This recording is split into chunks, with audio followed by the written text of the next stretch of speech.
Welcome, welcome, welcome to Planning Phase Syndicate. Thank you all so much for joining us tonight.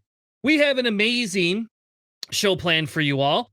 It is effing excitement weekend, and it's not just because it's my birthday, and I got to play X-Wing. A little bit different form of X-Wing, but I did get to play some X-Wing this weekend.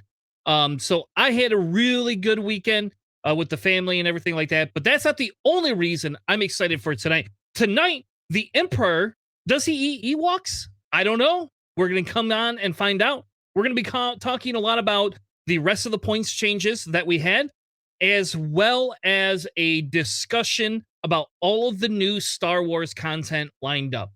And I'll be honest with you, I'm a lot more excited about that than I am about the points, and I apologize, but I am just very excited with all the new Star Wars content that is coming out for the next year. With that being said, let me bring in my co-host for tonight. Welcome to the show, Mr. JJ. Welcome to the show, Mr. Charles. And JJ, you could take that hat off at any time. I'm glad you got a new hat, but it still looks like trash. Just saying. Okay. I like to clarify one thing. It's the same hat. Oh, okay. All right. He just turned it around. Plot twist. Still looks like trash. In other words, the front side is the episode 7. You know, my episode 4. So fair enough. I'll just have to mute you on and off. Wait, whoa. The front side is episode 7. It's just episode 4, but different. Yes, exactly.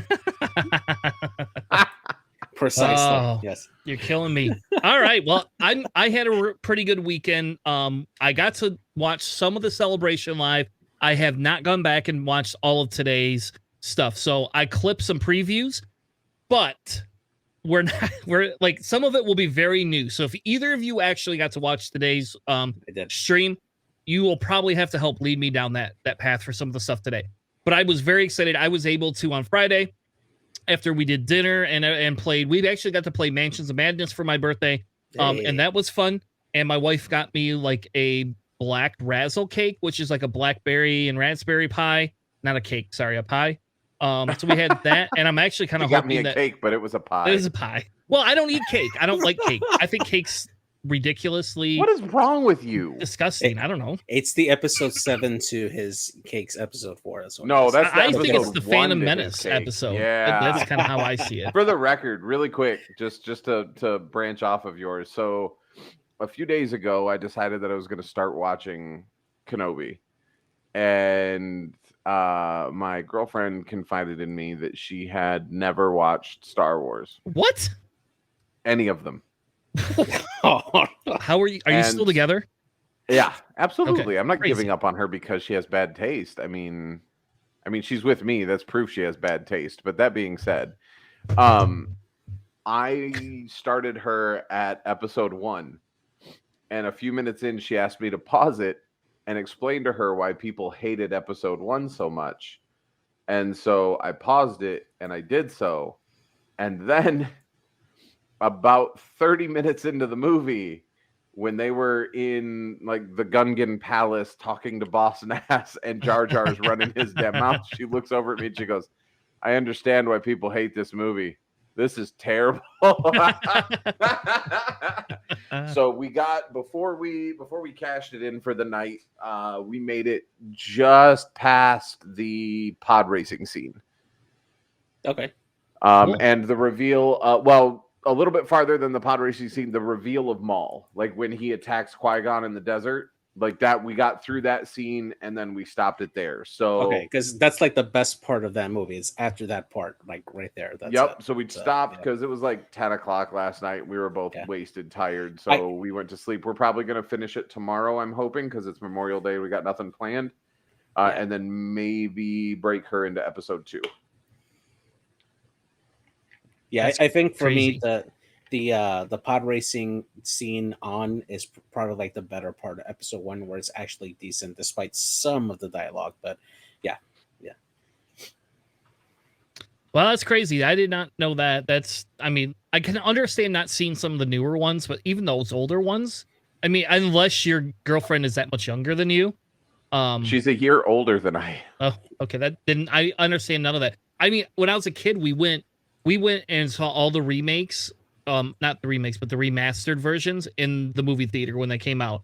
And then we went and saw all the new ones when they came out in the movie theater. So I think it's a matter of like, and I don't want to say culture because I don't want it to be a bad thing, right? But like, it's one of those things where it's like she was raised in a very intellectual like household. Like her father was a neurosurgeon, and her mother is like they're like both ridiculously smart, and so they focused more on other things. I will say that she was the reason we went to see the Dropkick Murphys, so she's got great taste in music.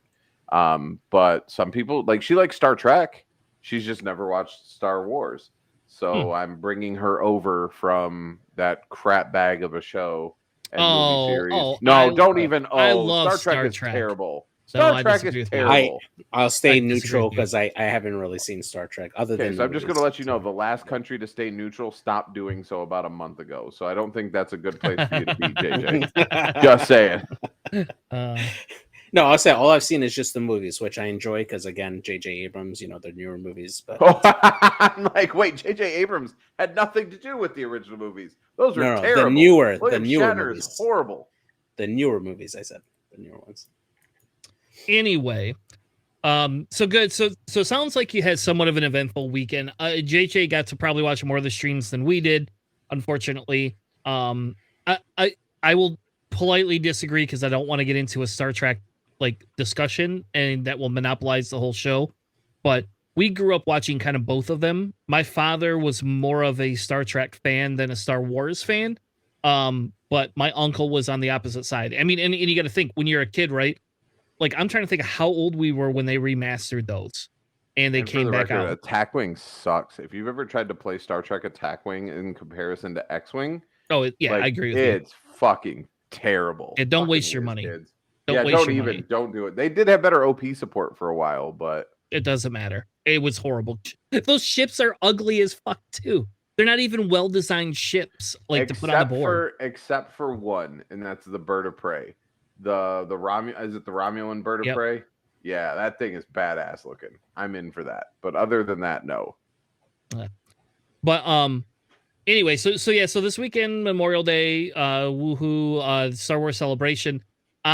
So the rumor I heard is that they move Celebration around. It's not always in California. Is that true? Yeah. 2017, it was here in Orlando, and then 2 years after that, it was in Chicago, and then now it's in Anaheim. So yeah, they move it around. Man, I hope they move it back up here, because I think next year I'm gonna go. Like, I think it just needs to be a goal to say, hey, especially if it's close. I could not swing I started looking at the hotels out there, and even if I volunteered for AMG, the cost was just astronomical. like I spent a lot of money this weekend, in fairness, but like that would have killed me. Like I really would have been in debt after that.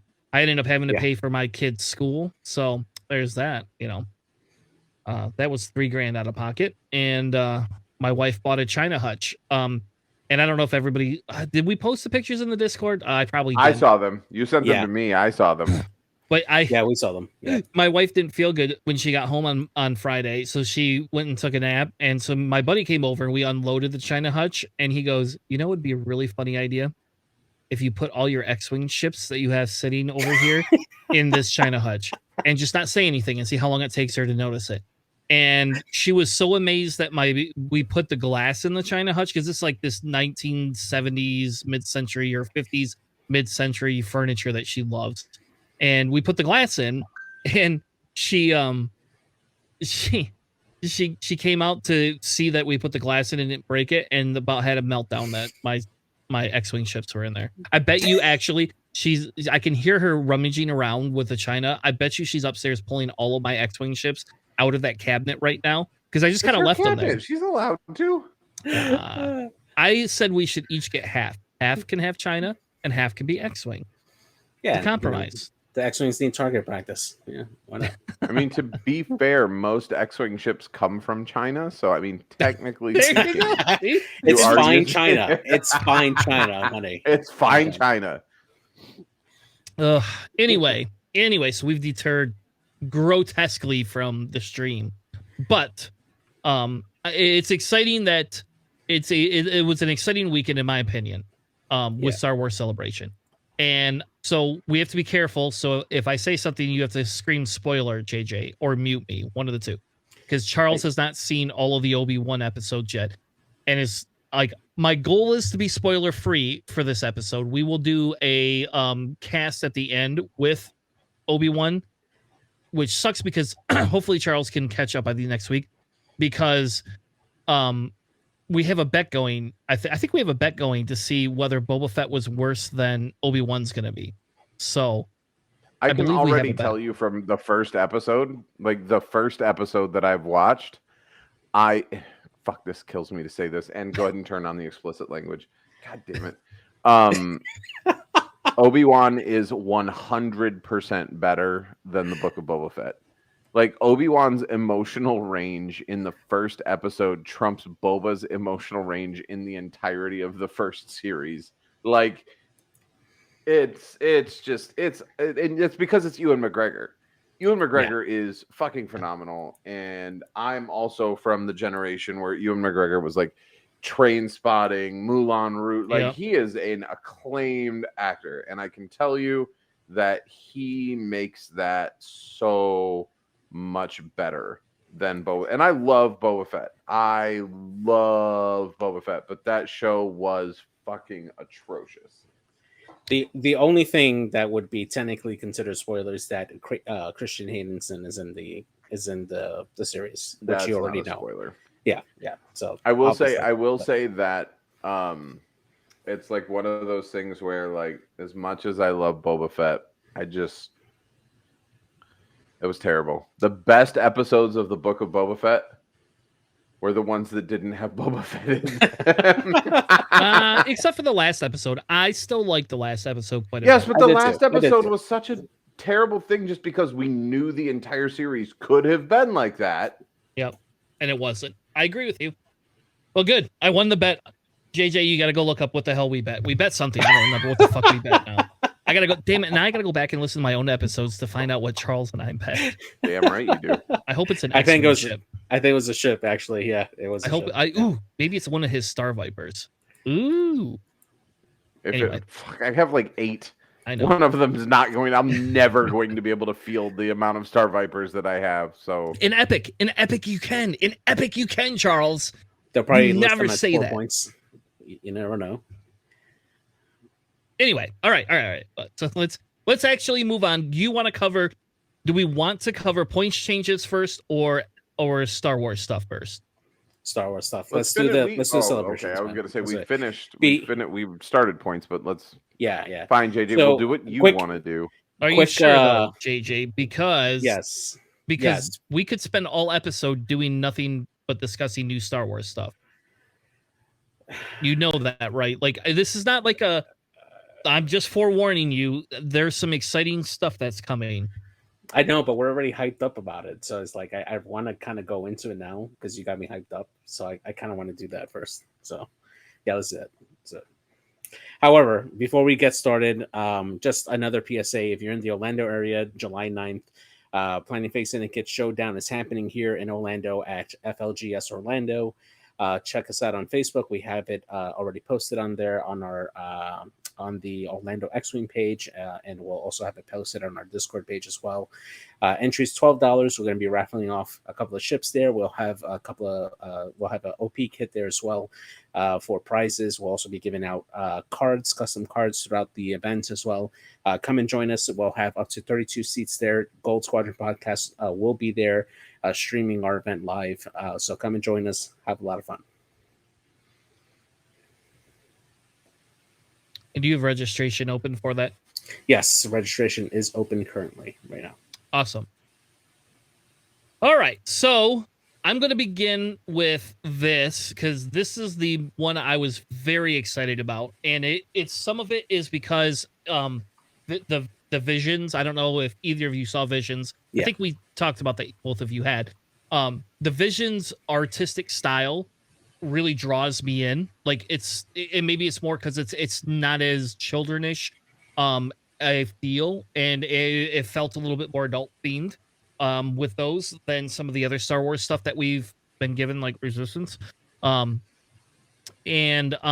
Which if I could be wrong, but I don't remember a Resistance panel.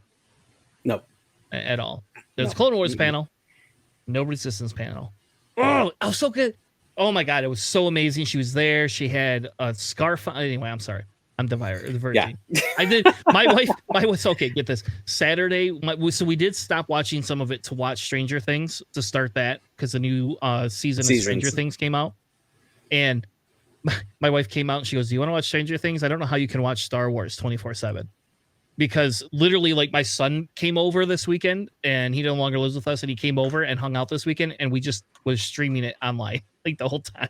Like everything we were doing, we were getting dinner ready, putting it on. So, anyway, Star Wars Tales of the Jedi is a new animated series, but it has a completely different animation style, I believe, than even the last season of Clone Wars. And this reminds me closer to Visions, and I don't know if it's just because it's the first looks at them, but this seems closer to the Visions artistic style for some of those episodes than we've seen before. Yeah, from my understanding, it's going to be episodic, right? Just like Visions as well. They're just going to pick particular stories that they'll follow on each individual episode. Because they're showing like an episode with like Ahsoka being born, another one with like the follow up with like Dooku's fall to the dark side, and they even had a scene with Sifo Dyas as well. So it's it seems like they're going to be kind of like generally pre-Clone Wars era stories, and it's going to be really interesting. Yeah.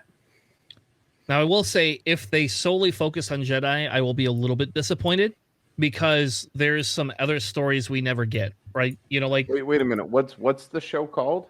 Tales of the Jedi. I know. Oh, so you want a show called Tales of the Jedi, literally and miscellaneous stories of the Jedi. Okay, to focus on things that are not Jedi. Yeah, that would be like the Book of Boba Fett, focusing on something that's not Boba Fett, or Obi-Wan Kenobi, focusing on something that's not Obi-Wan. They're telling you in the title of the show what its focus is going to be. Charles, you're saying that there's precedent then for them to completely ignore the title and actually have episodes that have nothing to do with Jedi?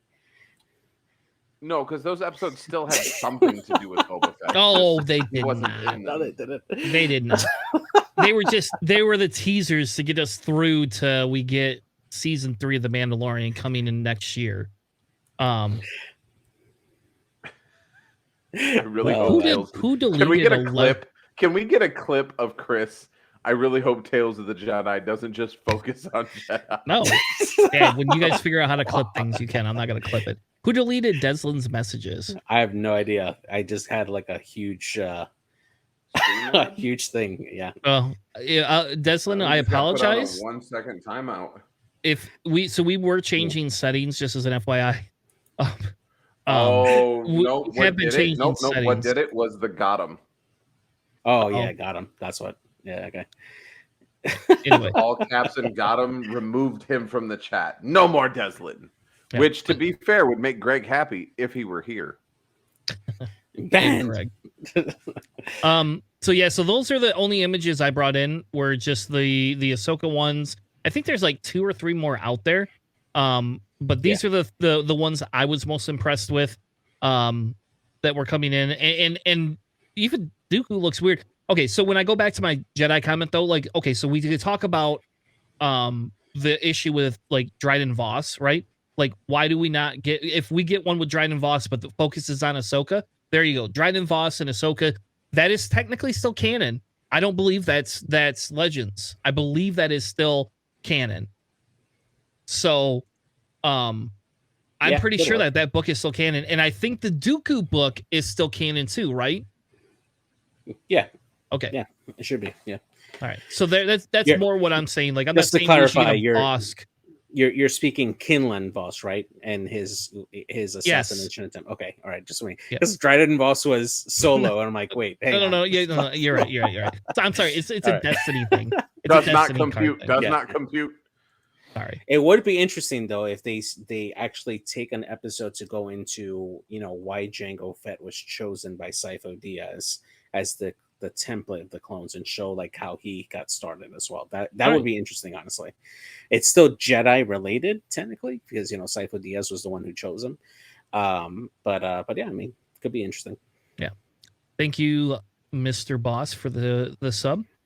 The next one is Mando season 3, and unfortunately, we will not get this until 2023. I think February is the rumored date that I saw on there. Yeah. Very sad by that, but that's okay. I would bet that by the season opener of the NFL, we're going to get a trailer first for season 3. Yeah, boo NFL. Boo NFL. Just give me this instead of the NFL. Actually, can we just funnel all the sports resources into Star Wars instead? I think that'd be better. So as you can see here, so I can't find the trailer anyway, by the way. Yeah, I've looked everywhere, and it's like every time I find something, it gets taken down. So, but I had somebody had clipped this, and as you can see here, there's a certain somebody sitting on a throne. Yeah. Being confronted by Mr. Mando. That is Bo-Katan. Oh man. Yeah.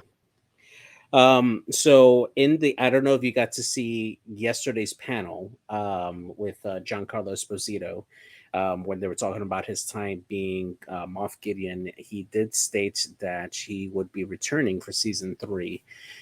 So we will be seeing him show up in Mando season 3 as Moff Gideon. So that's going to be interesting. Yeah. Did anybody see anything else for season 3 Mando? Because this is all I could find. No, I tried to search it myself, but I couldn't find it anywhere. Yeah. All right. Next are Ahsoka reveals. Natasha, and I'm not going to even try to pronounce her last name because Charles will make fun of me, is going to be Sabine. So we have a confirmed Sabine in Ahsoka. Natasha Liu Bordizzo? Yeah, I'm not good with names. I'm not going to Her last name sounds like a made-up word that Snoop Dogg would put in a song. So she is Australian. She is an Australian actress. She actually has quite a few recent credits from a couple of series that she's been in and going to be in. She will be in the Lord of the Rings series that's going to be on Amazon. Okay, time out, fool. How quickly did you look this up? I don't believe yesterday. That you just. Oh, okay. I'm like, yesterday. I don't believe that you just have random info on some female actress. It's like, oh yeah, I know her. She was in this and this and this and this. Fool, IMDb, man. IMDb yeah, is you your are friend. you are DB. That is right. Yeah. I don't know. I didn't know who she was when I saw this today. All I know is that Sabine. more Mandos mean more happy Charles. Yep. I'm super excited. And now the question is, do we think we'll see Sabine in Mando? Because I don't think Sabine dies, does she? She doesn't die. No. Yeah. She's as far as we know, she's well, she's alive and well.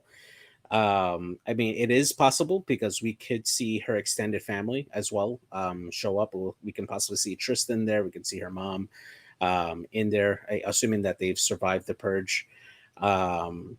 And kind of help retake Mandalore. So that could be interesting.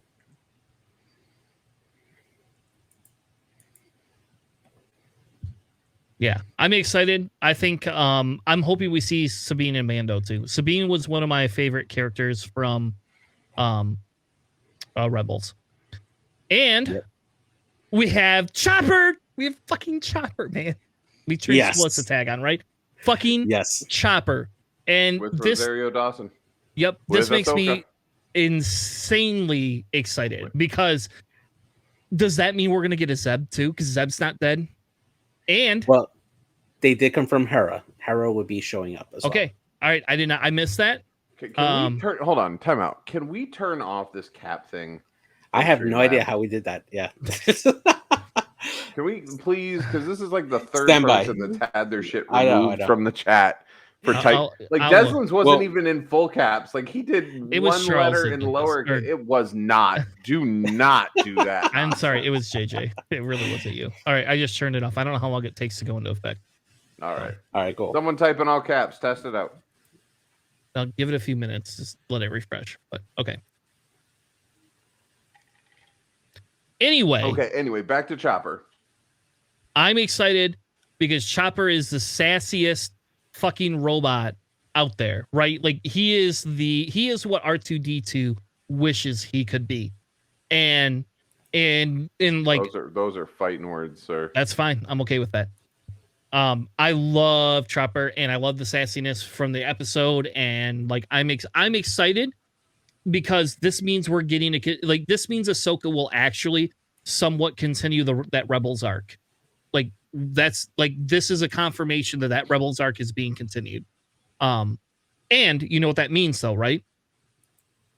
I'm sure you'll tell us. Two things. One, I can't say because it's a spoiler for Obi-Wan. But JJ knows what I'm talking about. Yeah. So the end of episode 2, this demonstrates that the end of episode 2 is just a fucking bullshit. Second, this means that Thrawn will be at least alluded to, if not confirmed, inside of Ahsoka, which means our Thrawn arcs, all our books, minus the first 3, are all reality. All of that. And that opens up a huge discussion point because they turned Thrawn's story around in the recent novels. It is no longer, spoiler alert, it is no longer he's just some big evil villainous person that is just a subset of Palpatine and Anakin or Vader. Yeah, absolutely. And I'm so excited. And does that mean we're going to get to see Ezra? Do we fucking get to see Ezra now? I was kind of hoping that they had an actor for Ezra already to come out, but I doubt they haven't even gotten that far yet, for that. So, I mean, we'll probably next year, we will maybe see an actor for Ezra already chosen for the following series. Yeah. And I really hope that means we get if they're going to create a new movie and go after everything, give me some Rebel stuff. All right, the next one is a picture by itself. I don't know what the Skeleton Crew is. I missed that announcement. I just know it's a new show. There wasn't a whole lot said about it, other than it's got Jude Law. Yeah. They didn't say timeline or what the details were on it. They just said that this is a new series starring him that's coming out, and that's it. That's what they left it at. Okay. Is Skeleton Crew mean anything to anybody? No, other than I know what it does in pirate terms, but it does sound like a scum type, scum and villainy type of thing, heist. But yeah, and I mean, Jude Law does play a good scoundrel. I'm just saying. Yeah. Do you think that they might try to continue some of the stuff? I hate saying Resistance, but we had Kagan and who was the other one from Resistance that was the pirate aspect, and that's that's kind of a newer piece that never really made it out of Resistance. I can't remember the lady's name, but there's another one. Sendara, maybe. Sendara. Yeah, Syndulla? Hera Syndulla? No, Sendara. She's I forget what race she is, but yeah, she was one of the pirates that turned good. So it's not Kira. No, I don't know if Kira's in Resistance. I only watched she's not the first season. But I'm trying to think of, there's a lady's name that's in there and she's purple. Yeah. Sienna. It's Seyna, I think. Yeah. I don't know. Somebody could Google this. That's better than me. Anyway, that'd be kind of cool if they went on a pirate theme, but we'll see. The next one is Visions coming 2023. Again, all I saw was a clip of this. I didn't see them give us anything other than this. Yeah. I didn't just the announcement. I didn't even see a trailer or anything. No trailer for this one. Just like Skeleton Crew, just an announcement that they're bringing up the next wave for that as well. The next one I'm excited for. Bad Batch. Very excited for Bad Batch. You think this is the same Wookiee Padawan from Clone Wars? You think that's the same one? My theory is yes. I think that they're going to start connecting some of those. I'm the outlier here. I could give a crap less about Bad Batch. I know you don't like any of the animation. I don't like the animation style. It's just not my thing. I'm sure it's great, and I'm not taking anything away from anybody that likes it. Please don't take that wrong. I'm just saying, for me, it's not my thing. Well, at least it was better than Book of Boba. yeah, absolutely. So the answer is yes. I think that is. I think you're right, JJ. I think that's who that is. Okay. And I think that there's going to be a mission. I think there's going to be episodes that they focus on how do they start hiding some of the more force sensitive people that they come along, and I think that's how they fit in. But that's just my theory. So, based on one of the things that you clicked on here, where they had like a bunch of lats like going in there, I wonder if they're going to eventually come in with the it was Legends. It's Legends now, but in Legends there was a clone rebellion against the Empire that Vader had formed the task force to suppress. And I wonder if they're kind of like remaking that story into canon now, and that would be actually really interesting to see how they do that, if they do that. I would be interested too, because that kind of goes a little bit against Clone Wars, right?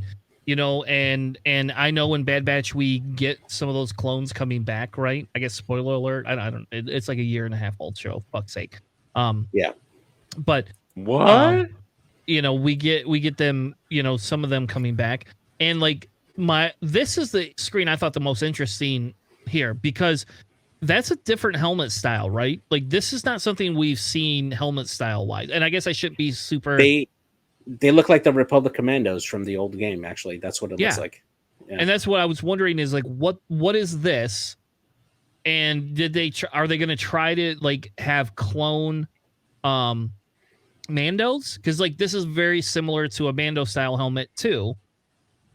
Yeah, there you go. See, Deslin gets it. And so that's why I didn't know. I saw this and I thought this was very interesting, because either maybe they're going to bring Mandos into the show, right? Like we're going to get they're going to help join some of the Resistance piece, and we're going to get more of that backstory. Or maybe there's a new kind of, you know, like kind of like we saw in the Mandalorian where they had, you know, the death bots, right? You know, like are we going to get Mando bots or Mando clones or something? I don't know. It seemed, this to me was the most interesting piece out of that whole trailer. Out of everything else, this is what I focused on. And that was really, there's really no other big things. A new show called Andor. Oh my God. Andor. Okay, so I loved the trailer. It was definitely interesting. My biggest gripe is that first picture you put on. Why? That's the last picture of the trailer. That is Mon Mothma. Okay, this is supposed to take place before Rogue One. I know. Rogue One happens, and all of a sudden she's like 20, 30 years younger. All of a sudden, like she must be like bathing in that bathtub tank and putting that cream on every day, because holy crap, that's a hell of a rejuvenation. Yeah. So I don't know, because you know, the question. Hey, maybe she's a Time Lord. You don't know. Maybe she like changed into a younger version and then went back to being old. Maybe she's a clone. Maybe, who knows? Could be. That's actually what that was what I was hearing people were saying, is that she's a clone, right? So yeah, I don't know, some of these images or whatever. You know, this is interesting, right? You know, they're still doing some of the parties. Welcome, Catherine. You know, before. There's a ship. I don't care about that. This is what I was gonna ask. What the hell is this dude beating on? What is that Beskar? Is he just beating on like a block of Beskar? He's saying, "Hey, look at me, motherfuckers! I got a block of Beskar here." And when the fuck are my Mandalorians gonna come in and steal this back? That's what I want to know. They're so far advanced that they completely, you know, it's a Beskar drum. The bell has been completely been replaced by this one thing that requires an entire structure to be built just so one person can go up there and ring the hourly bell. Yeah, which is a giant drum. Yeah, like it's like the beacons of Gondor. It signals shit. Yeah. Listen, it is what if it you is. look at, if you look back, there's always like an episode somewhere, whether it's a movie or a TV series, where there's some lookout in an age where we can detect the codes of a ship from like millions of light years away through hyperspace travel and blah blah blah. There's always some guy on a tower with a pair of binoculars watching ships fly in. Like that's more reliable than the hard coding and the stuff that we have. Yeah. For the record, I do just want to say that I'm overjoyed, and this is a spoiler, but not really a spoiler. I was super happy to see Flea in the first episode of Obi-Wan. I was super happy. Like, we were sitting there watching it, and I heard his voice, and I'm like, shit, that's Flea. Yeah. Like, I heard his voice and knew it was him. Yes. I just like Flea. He's always strung out looking. All right. The next one that we were gotten is a new video game. Yes, please, more of it. Yep, and it looks even better than it did before. Yeah, it looks like a big exclamation. It looks like a big error message. I don't know what that is. I don't know what that is. Yeah, it didn't load properly. But yeah, no, the graphics on this trailer were just astounding. The only thing that I really hope, and I'll say this just, and I understand that I am unto myself when it comes to this, probably in this group. The original game for this was designed to play more like a Star Wars version of Dark Souls. It was supposed to be ridiculously hard. It was supposed to be difficult. It was not. And I would really like that.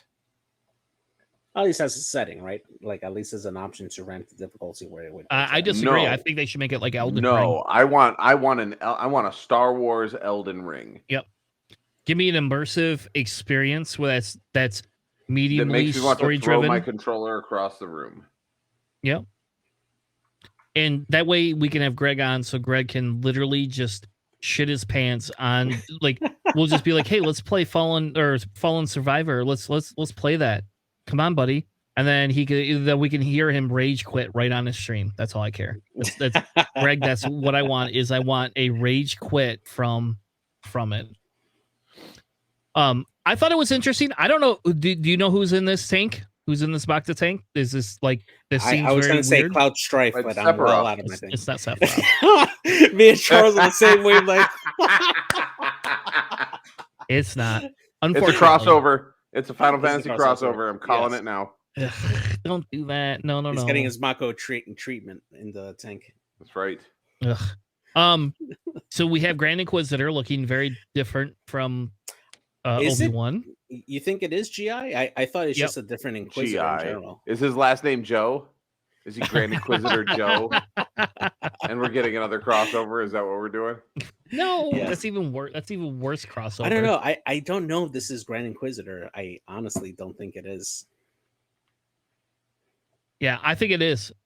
My theory is that's who it is. It makes timeline. I mean, it would make sense timeline wise with where the game takes place. And you've already by this time you've already fought a bunch of the lower Inquisitors and killed a couple of them. So it would make sense that you drew that level of intention. Again, they only have eyes for Obi. Just saying. Gosh. No, only one of them only has eyes for Obi. Seems EA Sports owns this again. I'm not excited by that. Yeah. I think they did a good job, but they are not like. Well, it's still being done by Respawn though, right? Because Respawn is the one that actually creating this under the license. Is it? For EA. I don't know. Yeah. And then obviously we are probably getting a rematch. Because can we say the end of Fallen Jedi? Like, I mean, how old is that game now? 2 years. Okay, you fight Vader. There you go.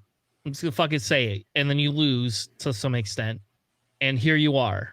So, this to me is amazing, and like make it like Resident Evil 3, where like Nemesis is just like chasing you and randomly showing up.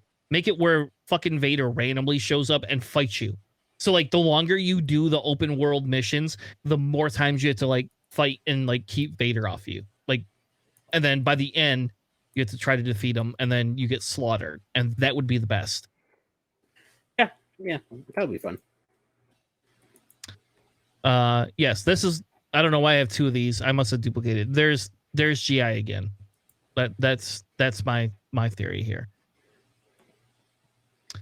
All right, that's the end of the spoiler piece, right? That I had. We got one more. They did have a panel for board gaming, which they are. If you guys haven't seen his video, Krabok, he actually went to the panel and actually streamed it live. Audio wasn't the best, mainly because of where he was sitting, but they did go through some of the stuff that they were revealing for Star Wars gaming in general, including a new expansion for Legion. They did give us a reveal for one of the packs that they're going to be talking about on the mini extravaganza on June 9th, which is the Battle of Yavin scenario pack. Which they did put a photo of what it looks like there. They did say that it will include new scenarios in there that will be standard legal. And there's no minis in this one. It's basically going to be like a card pack expansion, but mainly focusing on scenarios. That's as much as we know so far. And the other thing that they did say is that they will have cards that will have preset quick builds that will be standard legal as well on those for those particular cards. So that's going to be something interesting to see. Of course, we're going to hear more about it in 2 weeks when they do mini extravaganza, and we'll hear a lot more about it on the Thursday, June 9th. So, all right. Before we get into mini extravaganza, announcement, I want to discuss just briefly. There were some panels, and so I will just tell you, out of all of them that I've watched, and I haven't watched all of them, but by the end of tomorrow, I'll have all of the panels that I'm interested in watched. The top panel I had so far was Mr. Palpatine himself, right? Like that guy, for being 76 years old, is a rock star. Like I'm going to say that he looked older as Palpatine when he did 30 than he does now 40 years later. Yeah, you're right. That dude is like insanely good. Like healthy. He is the Benjamin Button of the Star Wars universe. He's aging in reverse. Damn it! I should have put that as a title. I didn't. The good one there, Charles. That's a good one. I missed that. No, but that panel in of itself, I thought was like one of the best. The second one was the High Republic panel, but I know not everybody on this stream has read all the books. I am very into the High Republic, and I'm into the last 3 hours of the audiobook for the last one in the series. And so they're announcing new ones. So they gave me I had one spoiler I didn't know happened this weekend, but that's my own fault for not being caught up. But I was very excited to hear they're coming back with new stuff, because like to me, the book series in itself is really good. Like I really do like it. And it's not, even though it's the adult novels, it's also like a discussion point and a variance, right, of not everything is hokey dory. So like when we watch the original trilogy, there's very few people that die, right? Like the people that die are the bad guys. It's never good guys that die. And the longer Star Wars has happened, the more we're actually getting out of this. Like, like I'm glad they re-resurrected Boba Fett personally. Like he was not given a proper death. It was bullshit. And, like, so sometimes bringing characters back is great. The big thing for me is that we do have to have some characters end. Like, you cannot continue to have everything just happen all the time and everybody just lives. That's not reality. And making Star Wars closer to our reality, per se, to me is fun. And the High Republic does that in their book series more so than any other set of book series for Star Wars that I've read, personally. Other than the book with Ahsoka, or not Ahsoka, I'm sorry, Asajj Ventress. That one tops everything else for me in terms of reality. But that's a whole different discussion. I don't know, what is that, a 5-year spoiler? Can I say that one too? Yeah, definitely. Your thoughts? Anybody else have any thoughts on this before we move on to the next thing? I did watch that panel. I thought it was very interesting on how they were talking about the process for how they're developing the characters and the storyline for that. I'm always interested to hear the creative side of it. However, because I haven't read the books as of yet, I wasn't as invested, but I do appreciate like all the work that they did to like really help develop the characters that they're doing. And it actually made me more hyped to actually like get into those books, because that is something that's next after I finish Drawn finally. And go for there. I know. I need you to finish Thrawn so we can have a fucking Thrawn after cast. Oh yeah, absolutely. I mean, like, you're killing me with this shit. I'm gonna have to reread them by the time we get done with it. I'm sorry that he's not moving fast enough for you, Chris. He's not. All right, Charles, any last thoughts before we move on? No, I'm excited for everything. Awesome. All right, let's actually talk X-Wing related stuff, I guess, since we want to. So the first thing is the announcement for Mini Extravaganza. Obviously, there's a lot of painting tutorials on here. So if you like the painting piece of this, there's lots for you. The one I'm most excited about, and we'll talk about the Battle of Yavin in a second. I'm not as excited about that as I am. Did you say the Battle of Yavin? He said Yavin, yes. Did I? Yavin. Fuck off. It's been a long weekend. All right. That was great. That was great. Did I not warn you on all my other podcasts? I'm not the words guy when it comes to pronouncing things properly. I could tell you a story. I can be the hype man, but don't make me pronounce things. And I mispronounce things all the time. I still love Marco Stell. That's great. Marco Stell. I called that Marco dude Stell. like 17. I just kept saying Marco Polo after that. It's just easier. I cannot not name him Marco Stell after you now. Like, we need. That's what we need. Stell. We need an alt art Marco Stell card. Garvin. Yeah, Yarvin is Garvin at Yavin. That would be cool too. I would take that card. All right, so they have this thing full of surprises, a Star Wars stream.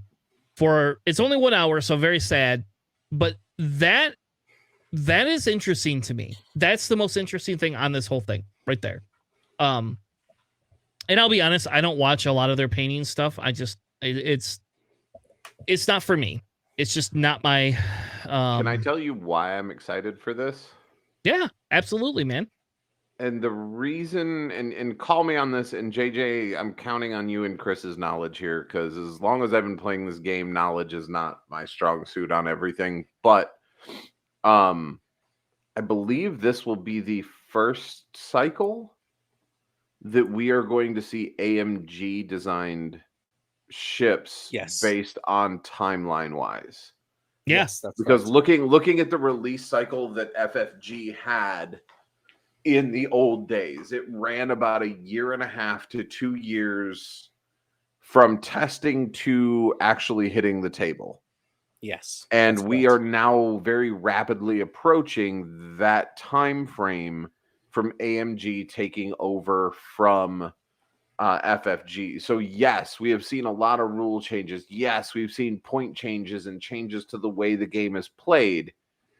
But all of those have been a precursor to what could potentially be a world-breaking ship design that plays into the changes they've already made that we didn't know was coming, because up till this point, all of this has been FFG's doing, just released through AMG. Yeah. So I am ridiculously excited to see what they're going to bring to the table, if anything. Well, yeah, so from what we know so far, from what they've basically hinted at in the panel event for like Star Wars board gaming, this is mainly going to expand on to scenario gameplay, because they did say that all this will be standard legal.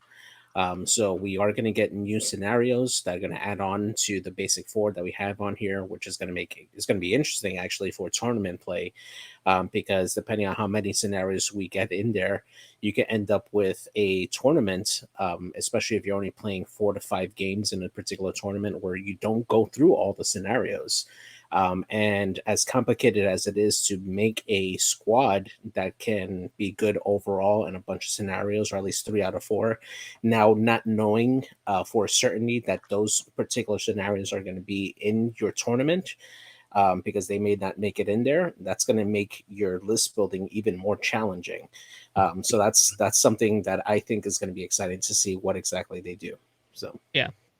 So the second interesting thing is they have 3, what I would call actual 3 real Star Wars streams. One, the Battle of Yavin, X-Wing gameplay, Stay on Target, which is a 2-hour stream. And then the Full of Surprise is a Star Wars stream, right? So the Full of Surprise is Star Wars stream. My assumption is the announcement that I'm assuming that they've got the renewal, that Asmodee has acquired the renewal of the Star Wars license, because there's a lot of stuff that that renewal is due in 2023. So that is, technically speaking, the last year that Asmodee owns that licensing. Like, technically speaking, I'm wondering if they have officially acquired that license again, and we're gonna get a discussion on that piece of it, like where the future lies. Sad thing is, there's almost nothing for Armada on here. So even like a Armada reboot doesn't seem logical at this point. Dead, man.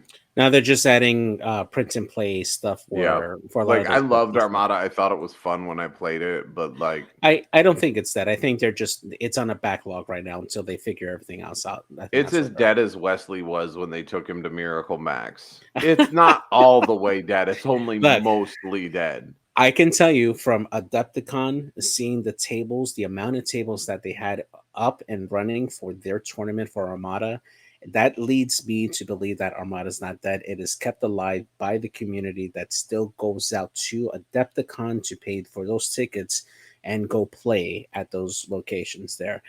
They are even more release starved than X-Wing players are, because they went 2 years plus for a Super Star Destroyer, which was their only release that they had, and then went almost another 2 years before they had another release. And we're not even talking about like card packs or print and play. This is just standard releases that they have. So they'll until AMG officially says Armada is a complete game, I just think, honestly, what AMG is going to do now as placeholders, and I know that we're tangenting off, I think they're just going to do a lot more of those, either like packs like this, where it's like print and play, or just cards, which will be alternate builds for ships and upgrades.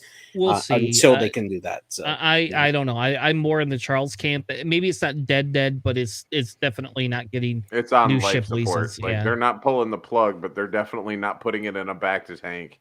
Yeah. I will say, JJ, Star Wars reference. You should owe me a you should give me a Thrawn list, a Thrawn based list that you think is insanely really good. Because ironically enough, I'm actually playing Armada.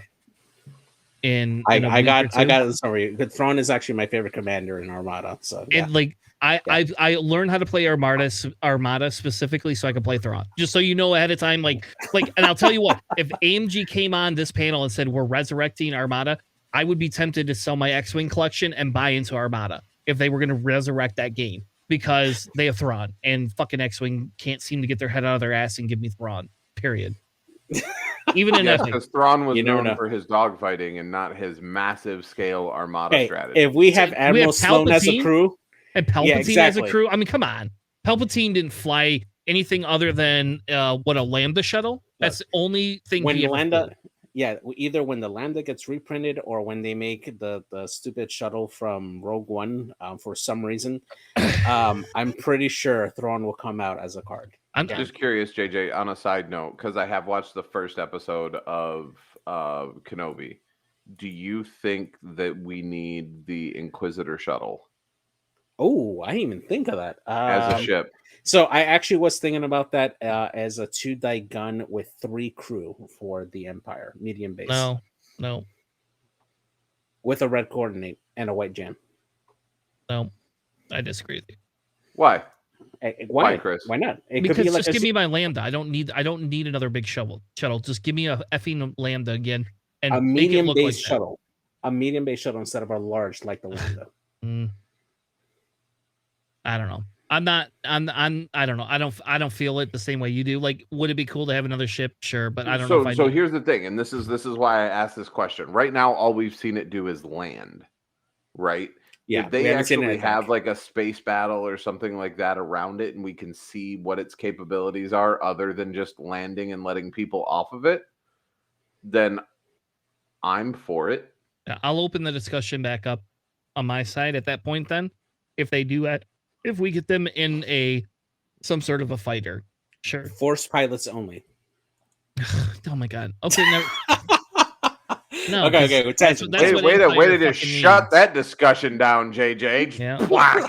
No, exactly. So, all right. Anyway, this is AMG's schedule. Cool, awesome.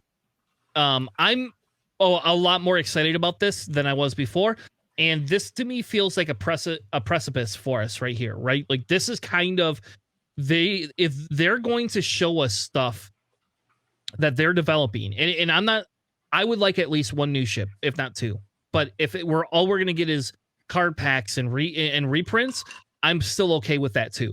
Like I'm okay for another year if you give me some reprints to bring some of the, like if their version of moving from 2.0 to 2.5, right, instead of giving us a conversion kit, is to give us reprints of specific type of ships and to give me packs. Like I like this pack idea, right? Like give me 2 Star Vipers, give me I'm trying to think of another ship that they could reprint. Mist Hunters. Yeah, that too. I'd rather have a Mist Hunter than a Chemogilla. No one flies the Mist Hunter. At least the Chemogilla sees play. The Mist Hunter didn't do anything. Well, it might if they can retool it. They can retool it. That's the whole point. Is they can retool this whole thing, and then it's a force for people like you to like. Fuck, I gotta go buy these cards now. You know, and I know the best will be is you'll swear up and down. Whatever they do with the Star Viper just means that I have to get more Star Vipers. Charles, you will not have to ever buy any more, especially because I only own 1, maybe 2. I will probably buy 2 or 3 of them, and whatever extra cards that they have that you can't get, you can have them. They're yours. No, it's going to be for the repaint. I was going to say it's going to depend on the sculpt because that red repaint was sexy. But if they give me like a Gurry Star Viper as the paint scheme, if the foils close, man, dude, game over. I'm selling all my old Star Vipers. God, you might as well sell them now. Then 7 of them. Look, JJ, just so you can see, I showed this on the stream one other time, but oh, that's beauty.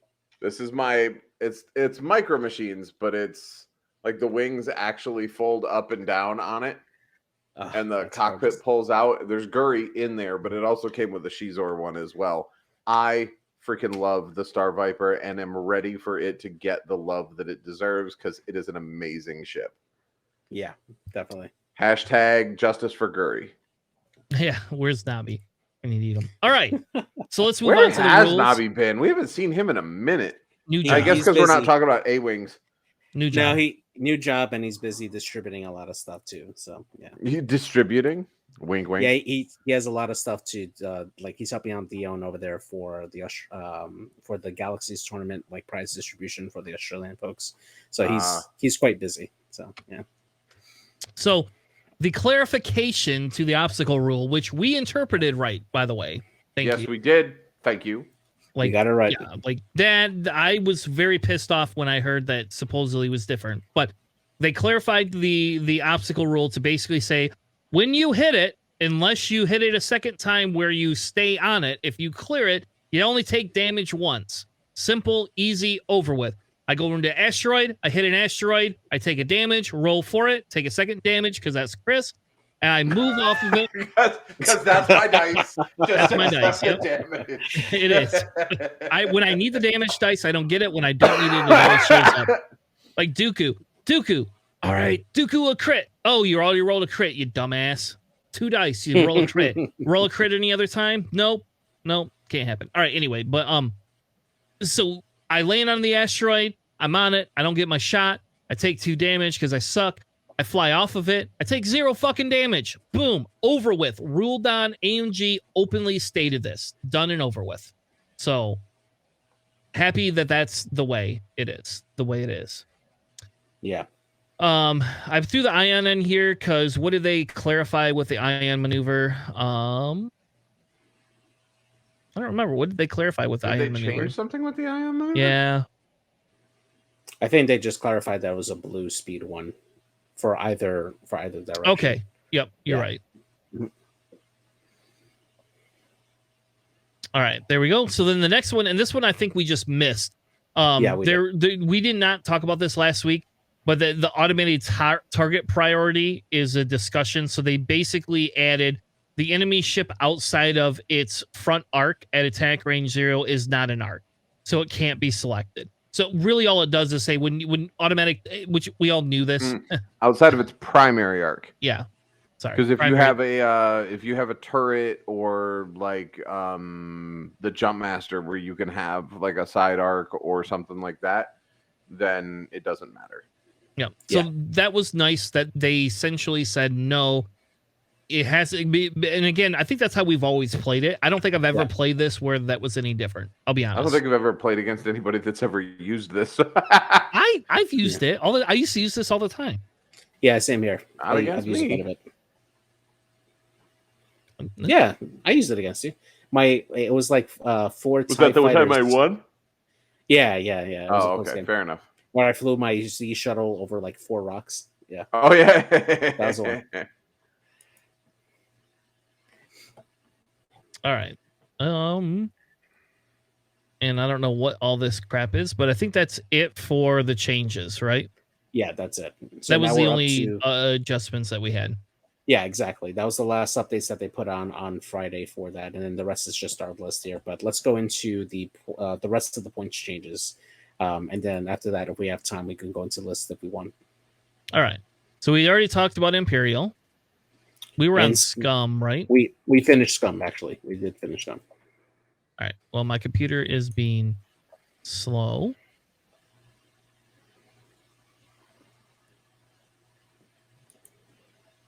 Give me a second. I really do want to cover lists, so you know that, right? Like, yeah. I have some lists I'm very excited about running.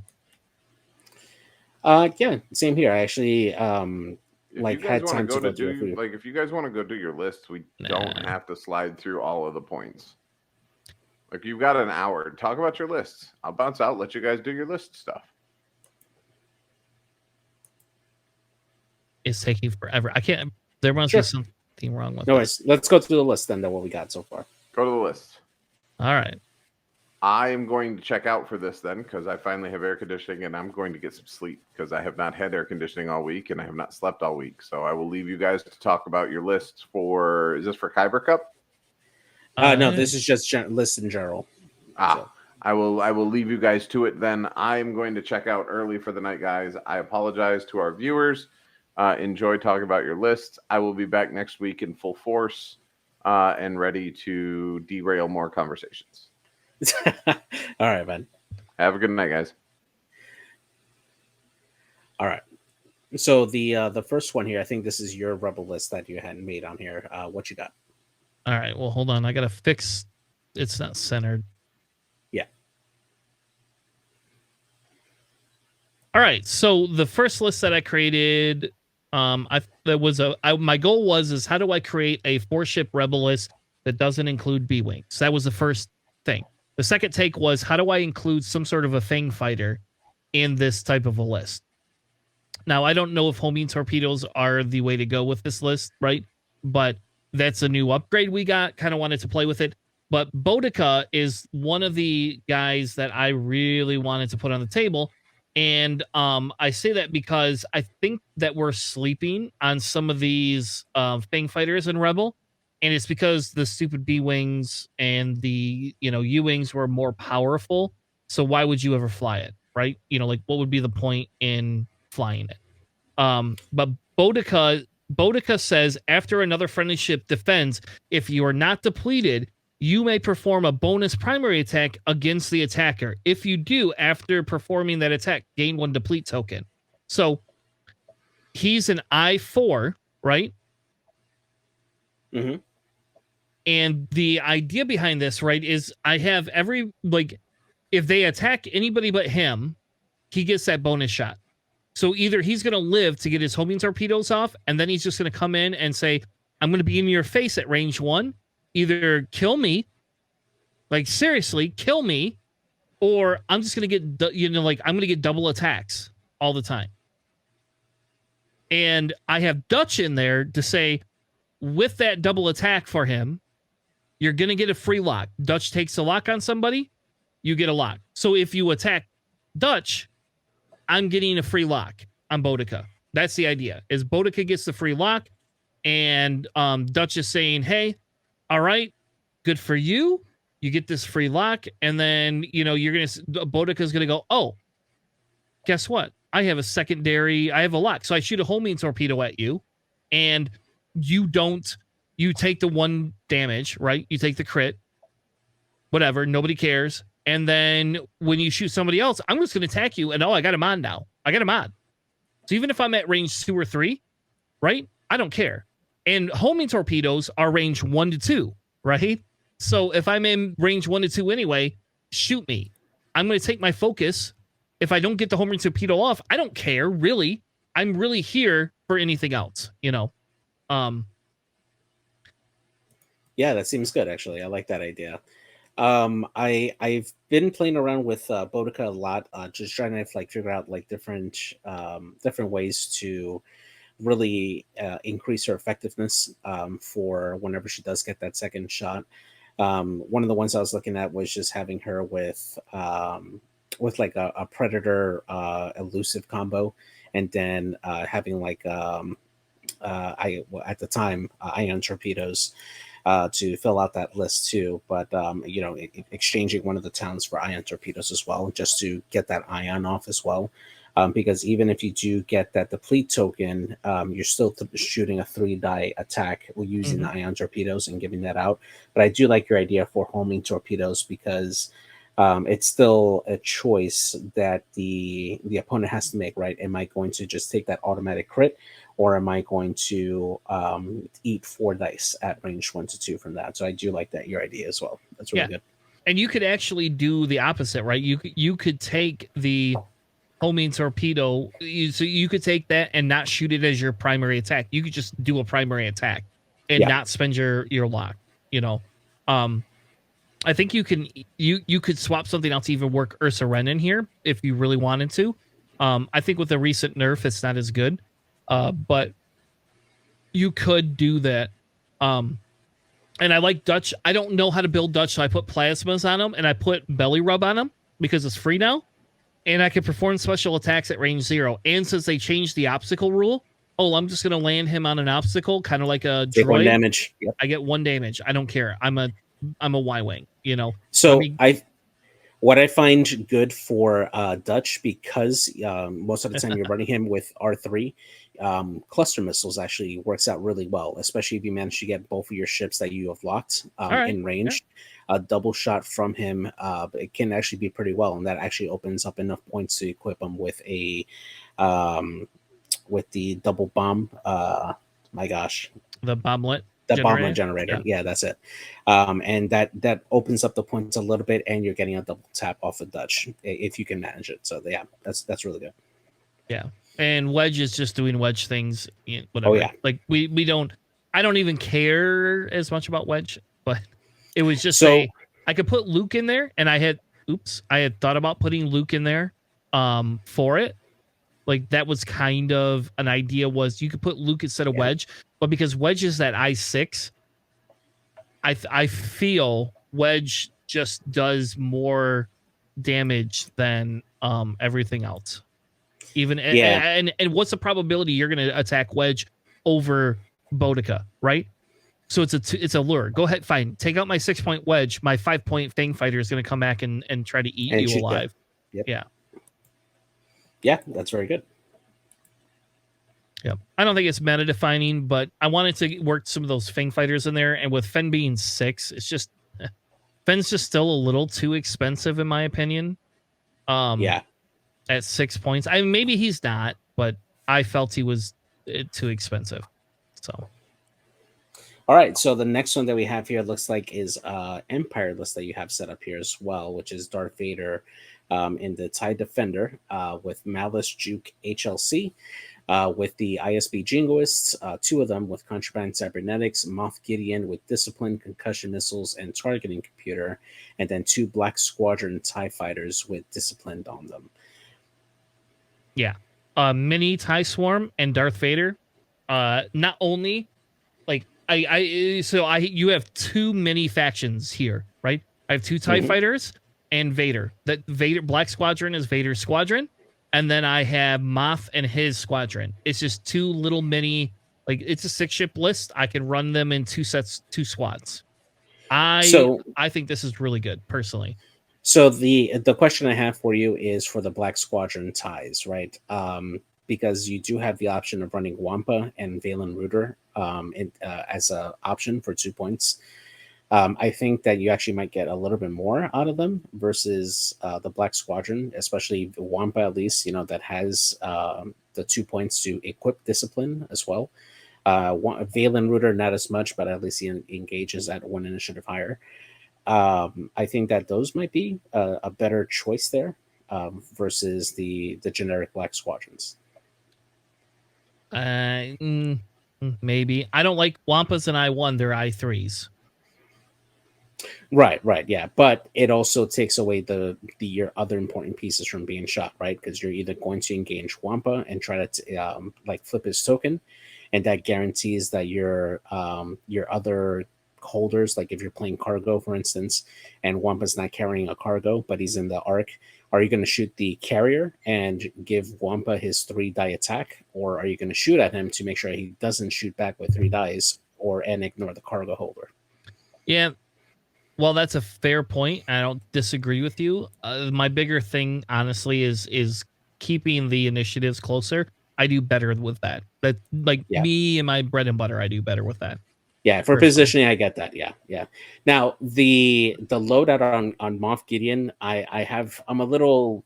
I have a different loadout for this one because of his ability. Yeah. So I have on him Contraband Cybernetics, FTC, and Notorious.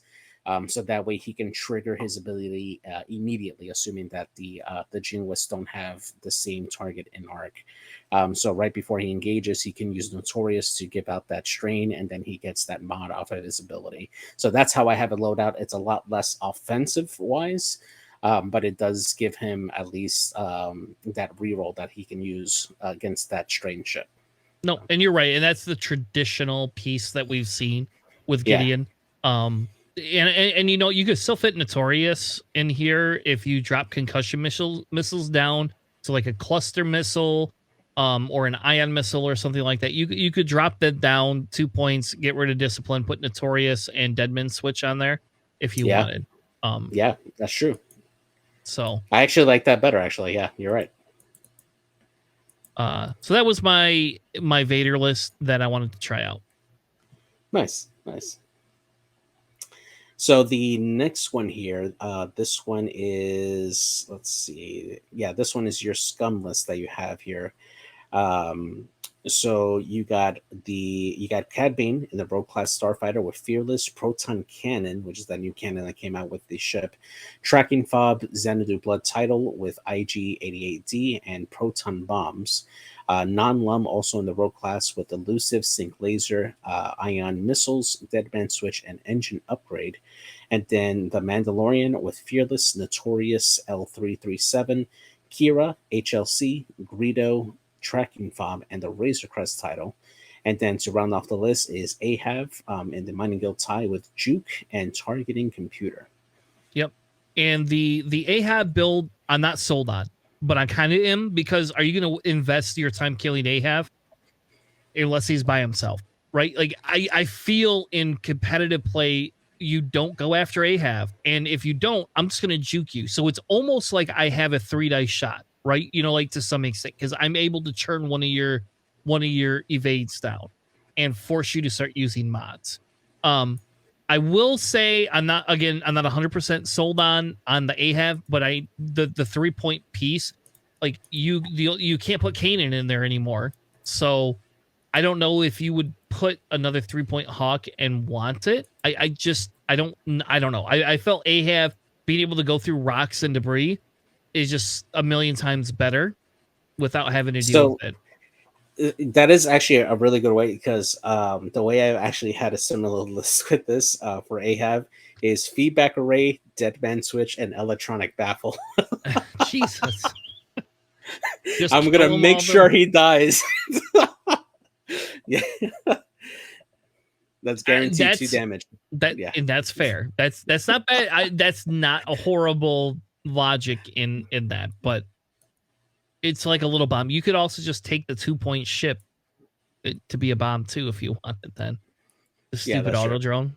And so the Mandalorian, the thing on that sold on is a heavy laser cannon. I just didn't know what else to do with the 4 points. I felt tracking fob deserves another chance, and I say that because we're going to see smaller ship count lists, I believe, and therefore tracking fob becomes more important. And I'll give it an example. Like I played on Saturday. Was it Saturday? What's today? Sunday? Yeah. So yesterday I played the droids you're not looking for, right? And tracking fob at the first game didn't mean anything, but the second game, when the guy had to come over to engage me, all of a sudden meant something. So now not only did I have Cad Bane, but I had tracking fob, and so tracking fob existed to start deterring, everybody else from being able to take it. Though electronic baffle is the OP card, by the way, for the droids you're not looking for. Just as an FYI, if you didn't know this, you 100% should take it, and it should be an included upgrade. Same way as like you could change out your crew. I'm not a scum player, so like crew wise, I didn't know what to put on there, but IG-88 seemed pretty decent to put on there because getting 2 calculates I can use versus 1 focus token, if you do decide to try to take him off the board, just seemed a little bit better, personally. The other thing I would consider over HLC and Greedo is the Mandalorian Optics, just so you can system phase lock a rock if you need to go over it and ignore it with Kira. And that gives you at least maneuver options there. He can't take Mando Optics. Yeah. The Mandalorian? Yeah, he can. Oh, the Mandalorian. I'm sorry. Yes. Yeah, the Mandalorian. I'm sorry. Okay. Yeah. So HLC and Greedo, and then just sacrifice that for Mandalorian Optics, just so you can combo that with Kira in a pinch if you need to escape, or just go through something. And I don't know. I would dump Fearless before I dump Greedo. And I'm sorry. I think Greedo's insanely good on Mando. He is. It's just, if you're doing an HLC shot, right? Yeah, you're right. It's worthless. Yep. Yeah. So you can dump HLC. I'm okay with. I think you at that point you take HLC and Fearless off, put Mando Optics on there, and then you have Predator. 3. And then put Predator or Marksmanship or Elusive. Elusive is probably pretty good too, actually. Oh yeah. I would probably put Elusive on there. Or you could put. You don't have enough points. Oh well. I'd say you could put Contraband, but. I have the feel. Oh, you get Contraband for free. Never mind. That's why I didn't put that on there. You get it for free. So, yeah. Yes. So you that's what you do. You put Elusive. I would put Elusive on there all day long. Yeah. I think. Nice. Yeah. Solid list. Actually, I actually might have to practice out with that. Now, scrolling down to the next scum list. This was my attempt to make a Cad Bane list, and this is something that was done on the fly. So starting off with Cad Bane, we have him with Fearless, Cluster Missiles, Contraband Cybernetics, Over 2 Modulators, the Xanadu Blood Title, and 4 Lom Crew. And then we have 2 Hawks. The first one is Paylob with Fearless, the Mandalorian Crew, Deadman Switch, Engine Upgrade, and the Molder Crow Title. Gamut Key with Trick Shot, Munitions Failsafe just to fill out the point, and Engine Upgrade. Leighton Ashera with Elusive, Munitions Failsafe, and Cluster Missiles. And then Captain Seawar with Trick Shot and Cluster Missiles and Precision Ion Engines there. Now, specifically dealing with Cad Bane, I was trying to really maximize his ability where he can pass off a token after he takes a shot. Pairing that up with Cluster Missiles, if I'm able to line that up, I can forlom the first shot, and then that will give me 2 ion tokens, and then the first ship will take the first ion token that I used, and then the second ship that I've shot at takes the second ion token that I've given out. So now in one attack, forlom is giving out 2 ion tokens to 2 separate ships, and now they're stuck doing that ion. Okay, hold on. Can you back up? How does it give out to 2 different ships? Cluster missiles. First attack, right? I call for alarm on that first attack. We resolve the results of the first cluster missile shot. Trigger Cad Bane's ability at the end of that. Pass off the first of the 2 ion tokens that I've taken onto Cad Bane from Forlam, and then and to give it to that first ship. But now you have to flip your charges. What do you mean? After you perform an attack that hits, you spend 2 charges to transfer one of your tokens. Oh yeah, you're right. I didn't think of that. You can't do that. Okay. Dang. Okay. Still, I mean, I don't disagree with the logic, but I'm not like 100% convinced. Yeah. Yep. Yeah. Dang, I didn't think about that part. Dang. Okay. Yeah, that's your issue. That's the issue there. Yeah, but if I absolutely positively need to ion somebody, I mean that's a pretty good way to go, I would think. And what does Pavlov do? Right, he gives a second ion if he's in range. No, you're thinking Days Bone Arm, but yeah. So Pavlov is the one that steals tokens from other ships. So I can, since we're not scoring on the first round, I think that Pavlov's value has actually gone up in value because now you have time to actually stock up tokens with Moldy Crow. And then if Pavlov can get into range, he can start stealing those additional focus tokens off other ships. And then as his action, he can use the white reinforce from the Mandalorian to keep himself alive and start pumping out damage as need be for that. So having Pavlov with 2 focuses and a reinforce going towards the center objective with a white reinforce makes him a pretty good ship to go into centers to start contesting objectives as well. Yep. Go ahead. All right. So I'm going to stop you just for a second. Can I make an argument that you 100% should dump Pavlov for Dace in this list for the pure fact that they're the same price, 4 more loadout points? You would be able to, with those 4 loadout points, be able to take ion bombs, still do some of your shenanigans with it, and then whenever you give that stuff off, you could immediately, and this is where okay, I'm sorry, I'm retelling your list. You drop contraband on CAD, put electronic baffle on him because it's actually really good on him. At 9 health or 7 health that he has, it's really good actually. So you could pass your 1 ion off. Then you have Dace that states after an enemy ship receives an ion token, they get a second one. They get 2 more. They don't get a second one. They get 2 more. So they get 3. Okay. You can ionize a large ship with that.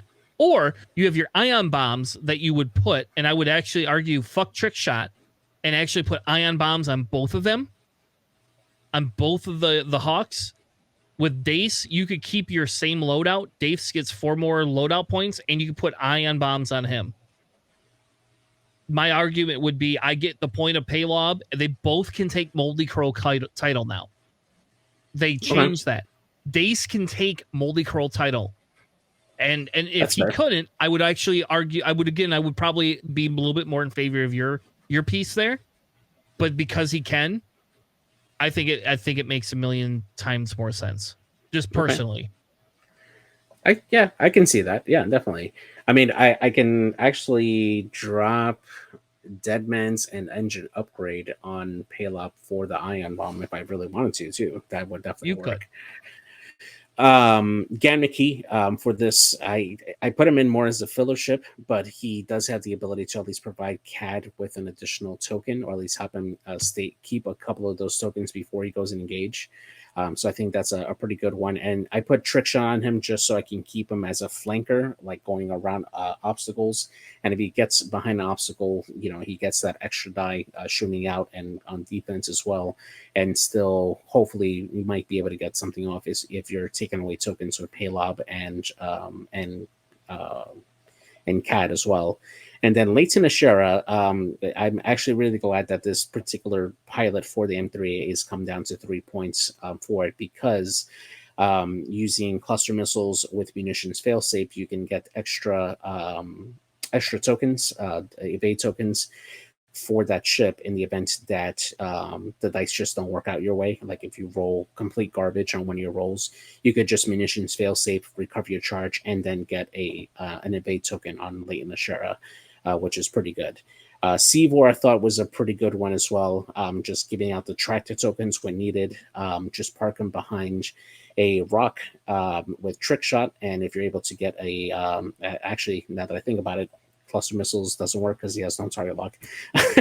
Yeah. So I'll drop precision ion engines for a targeting computer, yep. and then still get that trick shot off with cluster missiles if that works, or even upgrade it to something else, maybe like a mag pulse or something, which could be pretty good. So yeah. You could also do juke on Seavor as well, and then that gives you 4 points for whatever you want.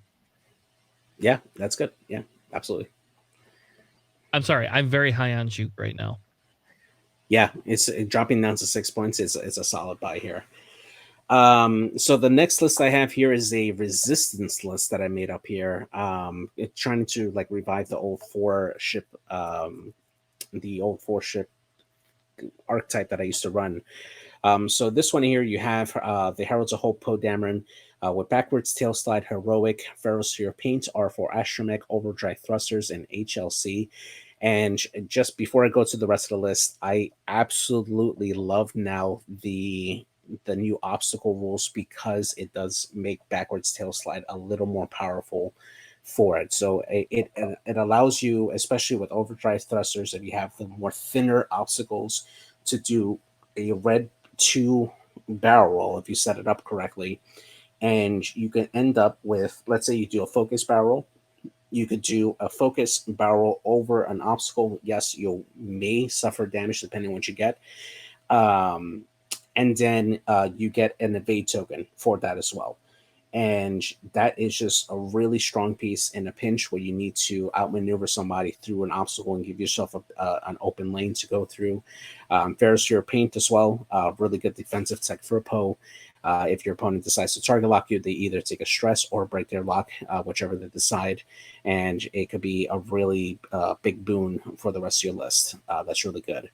Nien Nunb no longer has access to auto blasters, but that's okay. His ability is still really, really good with elusive, R4 astromech, and munitions failsafe to just round off that extra point there, to just go in and just start shooting behind enemy lines. He's really, really good to just go in deep into objectives and just outmaneuver opponents. Zari Bangle, also really good with heroic, starboard slash, and proton rockets. Just go out there, shoot something, and then just never have to face them again. And then Chorus Capellum, a baby Palop, basically gets to steal somebody's token away at initiative 1, and then with L4E, I can pass off the token to somebody else. So, yep, I actually like that list. I was struggling to build a resistance list when we were talking about this earlier. It was really hard for me, and I think I would fly this. Again, you know me, I'm not. I think Nien Nunb is bullshit, but I probably would put this on the table. Here, we haven't gotten to the points for resistance, and I don't know. Like, the big issue I have is they started raising some of the costs of those X-wings, and I just don't understand why. Like, in terms of resistance, like, it just seemed kind of like a big hit for them. Yeah, I like that list. All right, your next list. Next one here, another take on the on an old archetype with Chewie with lower initiative or a lower health ships, but I actually made them a little bit stronger. This is something that was inspired by Catherine, actually, because she's a very, very big Y-wing user. So shout out to Catherine. So here I have 3 resistant Y-wings with Kaz in the Fireball, and then Chewie on the Falcon. The resistance Y-wings got a big buff for their loadout points, because they gave them pretty much 10 additional points for wartime loadout. But if you decide not to use wartime loadout, you get a bunch of new options now available to you for those Y-wings. And at 3 points, there's still a 6 health ship that can do a lot of work, and you can do a lot of control with ion cannon turrets, just denying your opponent the ability to take objectives, particularly with like salvage or assault, or sorry, not assault, scramble. So Kai Threnali with heroic ATP, ion cannon turret, L4E, engine upgrade, and targeting computer, which are both essential on this particular list because you can either boost into calculate or target lock into calculate, which is really good. You got Shasa Zara with Tirfan Belly Run with ATP, Ion Cannon Turret, R3 Astromech, targeting computer, and engine upgrade. This particular loadout, you can take 2 target locks and get a calculate. And if you need to go over an obstacle, you still get that shot that you need using your Ion Cannon Turret, which is still really good. Wilsla Teshio with Iron Cannon Turret, Ed9 G8, and targeting computer with engine upgrade. You can target lock a friendly on turn 1, so that way you can give them a passive reroll. I would probably either give it to Kaz or to Chewie, and then I can take care of the rest later on. Kazuda Ziono getting a big buff with his loadout points as well, with heroic R1J5, which allows him to basically discard or change the crit or repair the crit. Over to modulators, targeting computer, and advanced slam. And then Chewbacca with trick shot, heroic, and Finn with engine upgrade and Rise Millennium Falcon title, making him really, really good. If with Chewie you roll a single die on defense that's blank, you add an additional blank with Finn, and now you can heroic those 2 dice on defense, making Chewie much more defensible, and she can do a lot of work. So I think that was a big improvement for that. So yeah. Yeah, I think the only thing I would change, the big change I would have, is I'm not a big fan of R1J5. I don't think the value is there. I probably would choose a different astromech if it were me. But that's I don't know. You could drop Overtune and that and take a missile and like an R3 and do like clusters in R3. Oh yeah, that's fair. Yeah. I like Kaz. I think Kaz is really good. Does Kaz's ability only work on primary attack? It does, yes. And that's one of the reasons why I strayed away from adding missiles, is because it is only primary. So yeah. Yep. So there you go. So I don't know. So that might be too many points to invest in it.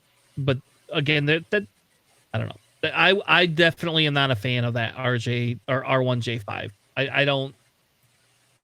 I don't know. It's just not me. So yeah. All right. Looks like we have a Malorus list. Yes. So one of the points updates that we have for the First Order is that they reduced the cost on all the G-class shuttles here. So I think that Malorus is actually a better pilot to support the First Order lists now that can shoot more than 2 dice.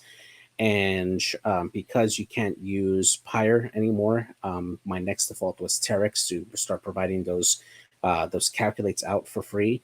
And then sensor buoy suites with targeting synchronizer is just chef's kiss, because you can grab those target lots at the start of an engagement, and that now acts as the opening salve, or the ability opens the ability for the rest of your ships to shoot your ordnance at a particular ship that's near those buoys. And then on your opponent's side, you can either shoot the sensor buoys, which give you no points, right, and you're wasting a shot, or you can try to take out one of the ships and try to get points, and then Malorus is going to just shoot you back. And Malorus's ability makes the rest of your list that much stronger in trying to get like those modifications, giving a strain out in exchange for re-rolling a blank. That makes the rest of your list hit a lot more harder against those ships, especially when you consider that, you know, Ember, even though he lost his slot for, or his upgrade, whole upgrade, that makes him a little more complete. A cluster missile shot with Valorous, you're going to be able to get hits off a lot more easier with that ship. Same thing with Whirlwind, Backdraft, and Phasma. They're going to hit a lot more harder with those ordnance and get a lot more damage through. Yep, I like it. And I like you use Whirlwind. So yeah, absolutely. I considered Nightfall, but I'm like, nah, Whirlwind is just I just so like much Whirlwind better. Yeah, by far. Oh, where's your Kyber Cup list? I don't see that in here. I'll put it up in a second, but go through your CIS list. So essentially, this is the other list. I ran a version of this. I ran a version of this piece of it in my local last week and went 1-0 with it. Essentially, Cad Bane replaces a Grievous, which we could all argue whether that's good or bad. I'm going to play with it, and this is what I want to do. So essentially, I have Vultures, 2 I3 with Discord's Independence, DFS 081 with an Energy Shell and Independence, 2 Helichrone, or Hayer, I don't know how, 2 Helichrone, that's what I'm going to call them, Helichrone droids with Energy Shells and Independence. Then I have Seaver with Kraken, Impervium, and Static Discharge Veins. And then from there, and actually, I think I switched out the Static Discharge Veins, and I switched that down to Electronic Baffle. But I've been playing around with both of them. And then Cad Bane with Notorious, Proton Cannons, False Transponder Codes, Engine Upgrade, the Title, and Bo-Katan.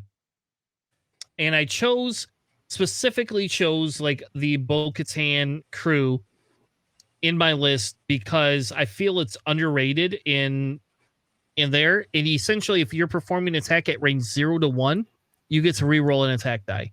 Ooh, okay. Yeah, I was about to ask you what it was, but yeah, no, that's really good. That's the only based on what we talk about with rerolls and like Boba with rerolls. Yeah, it's not for every effing ship, but it's probably the fair version, right? Yeah, I get to do it once. I can't fit Zam on there. I almost put Zam on Cad Bane. There is enough loadout points to do it.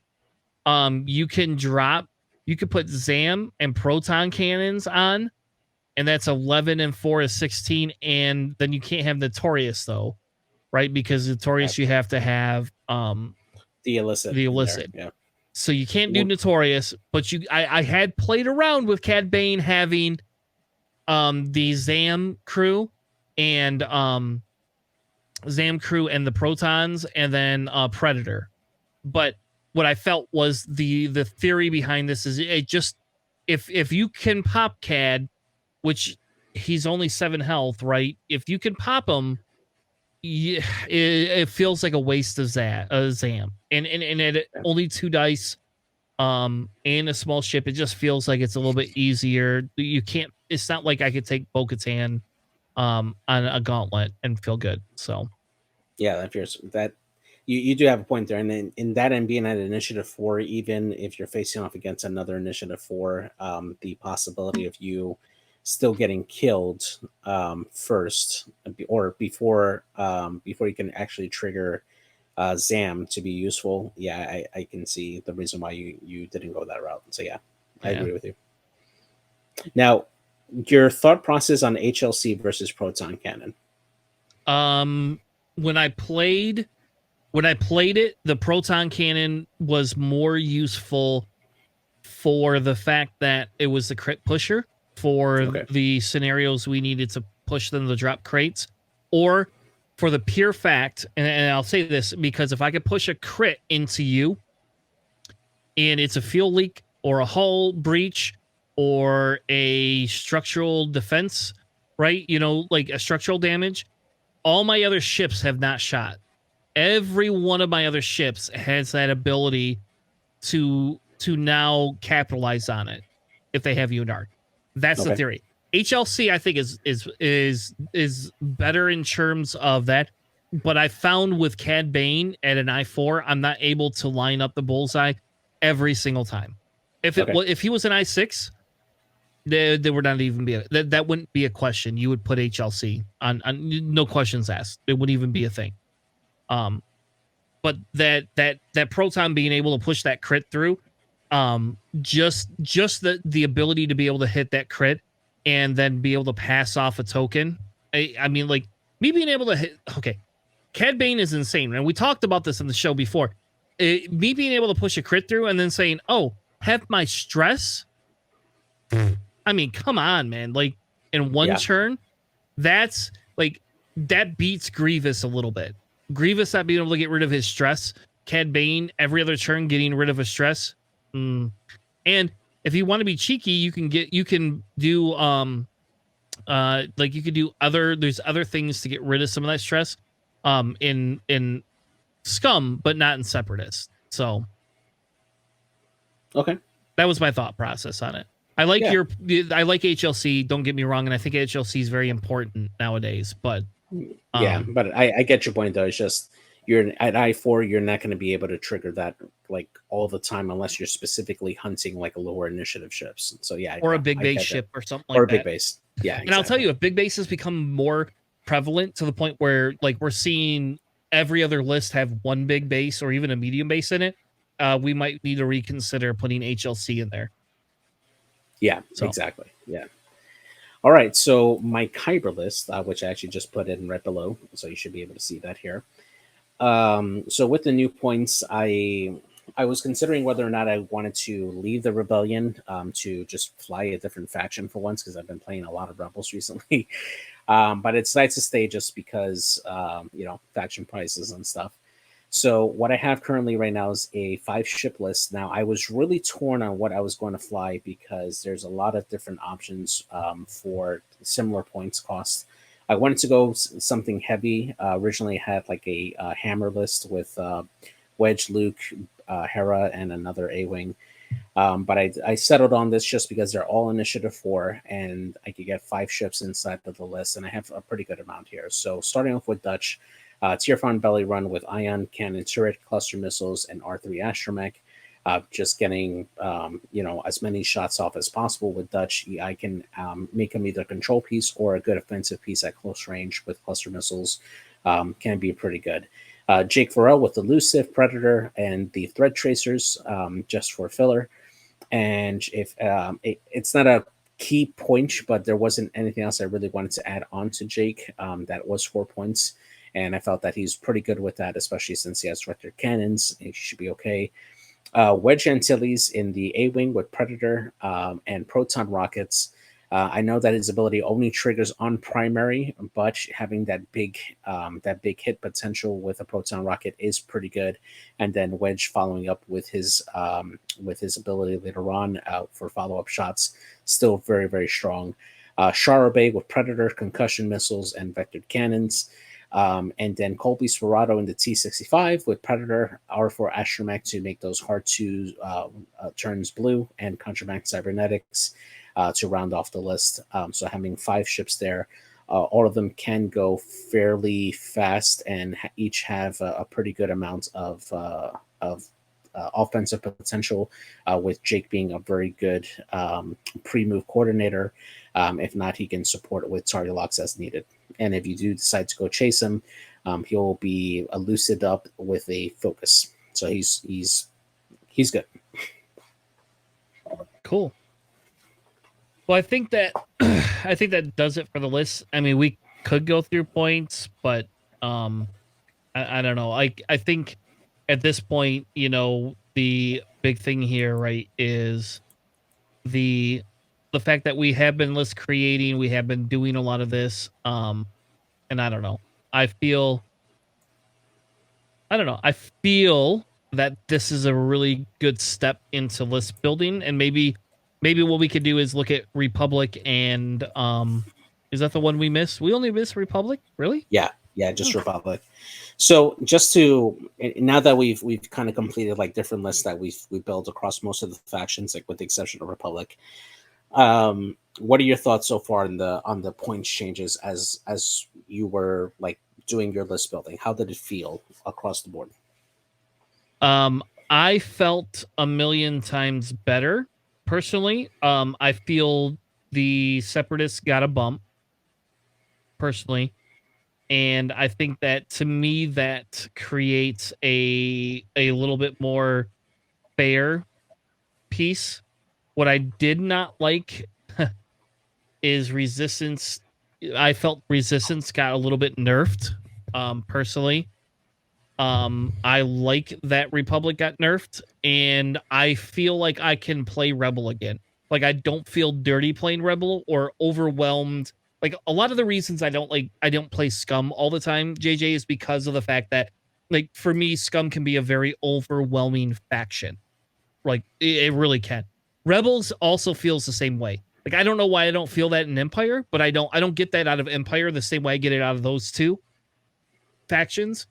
And I just feel less overwhelmed in Rebel, and I don't feel like I have to be that dirty player. Excuse me, man. Sorry. I don't know what that was. So for me, just going through all the list building that I've gone through, because I was really considering like what I was going to replace my list for in Kyber Cup. The factions feel a lot more balanced. Now I do disagree slightly with your take on Resistance. I think actually Resistance did get a buff for everything else except the T70 X-wing. You're absolutely right on that. The T70s did get a bit of a nerf in their power in terms of like the amount of X-wings they can fit on the list. I mean, ideally you can fit for the lower T70 X-wings in a list and call it a day, but it doesn't feel as strong, which is fine because you can only fit 4 fangs in a list now.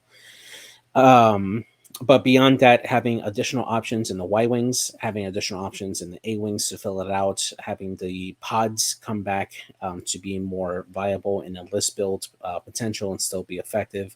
Rose is still a very good coordinator. Finn still can be good for his cost.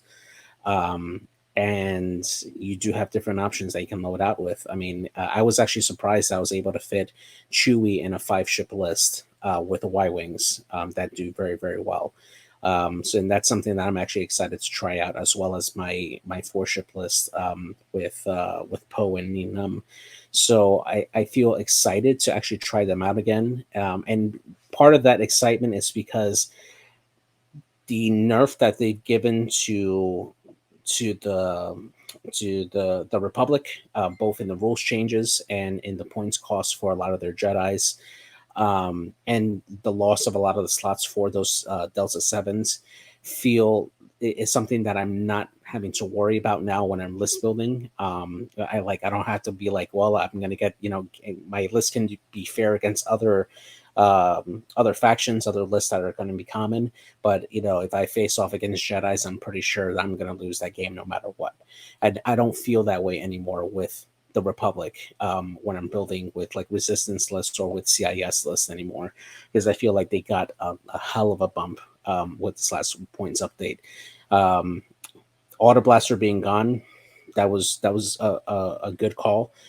Same thing with Trajectory Simulator being gone. That was a good call as well. Definitely nerfed the B-Wings a lot, which needed to be done. And I can look to other ships in the Rebellion now that I wasn't looking at before, because while the B-Wings are still technically okay with doing double taps with cannons, they're not as strong as they once were.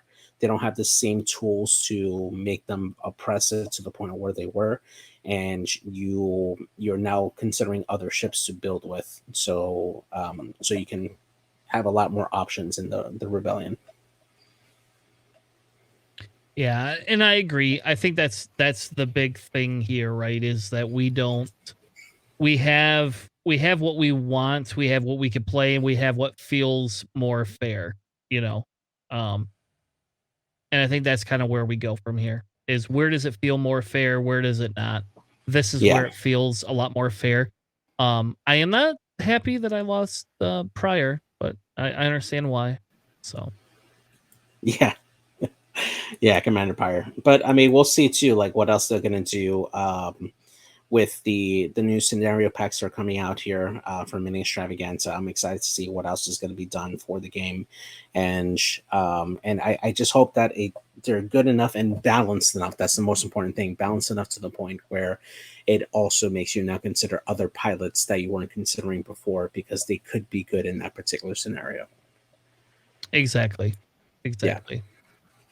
All right, so I think we could wrap it up here. We are going to do a Universe Extended show that we will be doing here in about 3 minutes. So I'm going to take a 3-second break to use the restroom, if you don't mind, JJ. Yeah, and we are going to be talking all about the first 2 episodes of the book. Oh, I'm sorry. That's right. Not that one. I was going to say again. Kenobi. No, just kidding. I'm just messing with you. We're going to be talking about Obi-Wan Kenobi, and we're going to be talking about the first 2 episodes. So if you have not seen them, do not stick around. If you have seen them, stick around. We will be talking shit. We'll be talking good things.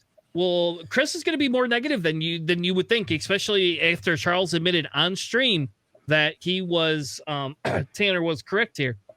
But just as a recap, if do not miss our show next week. We have another amazing announcement that we're going to be having. If you have not signed up and you live in the Orlando area or know people that live in the Orlando area and want to join our PPS Con, join us on July 9th. We are having an in-person tournament with Dion from GSP streaming for us, and we're doing everything in our effort to get Tanner down there. So if you have a way to get me down there, let me know. I might have to disappoint the kids. I don't know how that's going to work. But if you have a way and you want to help fund getting Tanner down there to commentate on GSP, it has been a commitment that I can help commentate on their stream, or maybe I'll play and see if I can beat Charles. That'd be kind of fun. I've never played against Charles, other than at our con, and he hates separatists. So announcement number 1. Announcement number 2 is we will not be back on Wednesday to stream games. We are going to be doing Kyber Cup stuff again. So if you would like your Kyber Cup stream, or you know somebody that is doing Kyber Cup, please let us know. I cannot do a 3 o'clock in the afternoon, but I can probably do a 5 or a 6. But if you want your Kyber Cup games streamed, let us know. We'll happily stream them going forward with that. Anything I missed, JJ? XTC will be coming up soon too, coming up here at the end of June. So we'll also be trying to look to stream those games as well. If you happen to be on one of those teams and want us to stream your games, let us know. We'll be glad to stream your games. Of course, just let us know and we can work the time out. Yeah.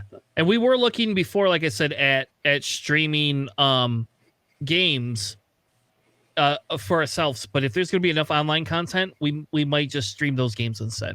With that being said, if you want to stick around for spoilers, give me 5 minutes. In 5 minutes, I will be right back. We will be talking about the Book of Obi-Wan Kenobi and why it is so much better than Boba Fett.